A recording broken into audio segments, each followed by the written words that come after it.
Bon, aujourd'hui les gars, c'est 4 animés à voir et j'espère qu'ils vont vous plaire. Vous le dire directement, c'est des animés assez récents, du coup j'espère que vous allez bien les kiffer. Je vais éviter de faire une introduction trop longue parce que là il fait vraiment chaud et comme d'habitude celle-ci finie, c'est parti pour les 4 animés à voir. Monica Everett, la sorcière silencieuse, est la seule mage au monde à pouvoir utiliser la magie non enchantée. Aux yeux de tous, elle est une véritable héroïne qui a vaincu à elle seule un légendaire dragon noir. Mais ce jeune génie cache un secret inavouable. Elle est en fait extrêmement timide. De ce fait, elle a appris à lancer tous ses sorts en silencieux pour éviter d'avoir à parler en public, et malgré ses compétences extraordinaires, elle n'a aucune confiance en elle. Toutefois, une nouvelle mission hors du commun vient de lui être confiée, assurer secrètement la sécurité du second prince du royaume. Parviendra-t-elle à garder la tête froide face aux forces maléfiques qui menacent le prince? Et surtout, réussira-t-elle à surmonter sa terreur de la vie en société? Secret of the Silent Witch est un animé en cours de parution avec 2 épisodes disponibles sur 13 de prévus que vous pourrez retrouver directement sur Crunchyroll. Le studio d'animation Gokumi est sur le projet, je pense que vous les connaissez certainement avec Yuki Onna par exemple. Bon, je vous avoue que cet animé là, je l'avais présenté lors des sorties d'été 2025. J'avais mis une petite pièce dessus et franchement, ça a pas loupé. L'animation est vraiment quali, l'histoire est vraiment sympa et les personnages sont plutôt cool. Après, difficile de juger toute l'œuvre étant donné qu'on a que 2 épisodes, mais pour l'instant ça part bien. Et franchement, si vous avez toujours pas commencé à le regarder, n'hésitez pas et foncez. Nagumo Keiichiro, autrefois un détective hors du commun, n'est plus que l'ombre de lui-même. À 35 ans, sa jeunesse est derrière lui et son agence de détective, auparavant prospère, est au bord de la faillite. Rongé par la fatigue, les douleurs chroniques et vues déclinantes, Nagumo n'attire plus aucune affaire et lutte même pour payer son loyer. Mais tout bascule le jour où Mashiro, une lycéenne aussi déterminée qu'intrépide, fait éruption dans sa vie, décidée à le sortir de sa torpeur. Ensemble, ils vont tenter de résoudre des affaires plus complexes les unes que les autres, dans l'espoir de redonner à Nagumo son éclat d'antan. Parviendront-ils à renouer avec le succès et déjouer les mystères qui les entourent? Detective This Day Are Crazy est un anime en cours de parution avec 3 épisodes disponibles sur 12 de prévus que vous pourrez retrouver directement sur Crunchyroll. L'Eden Film est à l'animation et je pense que vous les connaissez certainement avec par exemple Call of the Night. Alors c'est vrai que j'ai découvert cet animé là par hasard. Je cherchais un animé à regarder, je regardais un petit peu ce qui était sorti et je suis tombé sur celui-ci. Je m'attendais à rien mais au final j'ai vraiment bien rigolé. L'animé a l'air d'être intéressant, l'animation est quali et les personnages sont aussi intéressants. Je pense que ça va être un animé bien marrant et plutôt cool, du coup n'hésitez pas et foncez. J'en profite pour faire une petite pause dans cette vidéo pour vous inviter à vous abonner, activer la cloche pour rester averti des prochaines sorties vidéo, à commenter et liker, ça aide à développer la chaîne.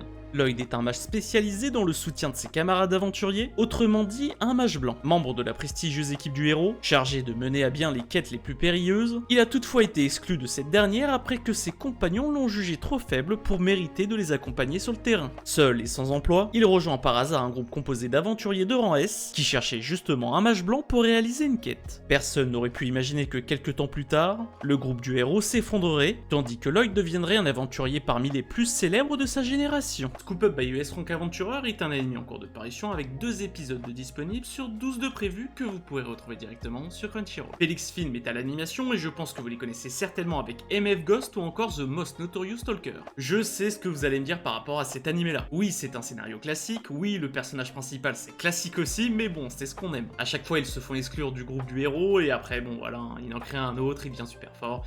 Et voilà. Comme je l'ai dit juste avant, oui c'est un classique, mais bon, en vrai ça passe le temps et des fois c'est ça. Du coup, si vous savez pas quoi regarder, n'hésitez pas et foncez. 4 ans après le déclenchement d'un conflit cataclysmique qui a plongé le monde dans le chaos, Kyle et ses compagnons d'armes tentent l'impossible, un assaut désespéré contre le château du redouté roi démon. Un combat sans retour qui tourne pourtant à leur avantage, jusqu'au moment fatidique où Kyle, en voulant saisir une mystérieuse relique, s'effondre. Lorsqu'il réouvre les yeux, le décor a changé. Le fracas de la bataille a disparu, Kyle est de retour dans son village natal, bien vivant et surtout intact, alors qu'il aurait dû être réduit en cendres. Un saut dans le temps inexplicable l'a ramené 4 ans en arrière, un avantage de taille, il conserve tous ses souvenirs du futur. Conscient que la guerre n'est qu'une question de temps, Kyle prend les devants. Plus question de reproduire les mêmes erreurs, en s'imposant un entraînement intensif, il se donne une mission claire, prendre une longueur d'avance sur l'armée démoniaque qui a empêché le monde de sombrer à nouveau. Reste à savoir si, cette fois, l'histoire peut vraiment être changée. New Saga est un animé en cours de parution, comme les précédents, avec 3 épisodes disponibles sur 12 de prévus que vous pourrez encore retrouver sur Crunchyroll. 3 studios d'animation sont sur le projet, dont le studio Sotsu, qui a travaillé sur 3 animés au total, mais bon, c'est le seul vraiment notifiable. Le studio Clutch qui lance sa carrière avec cet animé là. Et le dernier c'est le studio Basket qui a déjà travaillé sur The Weakest Hammer Began a Journey to Pick Up Trash. Bon, pour celui-ci c'est un petit scénario un petit peu original. Je dis un petit peu parce que bon, hein, c'est sûr et certain qu'on a déjà vu des trucs similaires. En tout cas je suis pressé que l'animé avance pour voir comment il va améliorer les choses dans son passé pour le futur. J'espère que ça va être intéressant et que ça va pas être juste un truc en mode bon ils s'entraînent et voilà.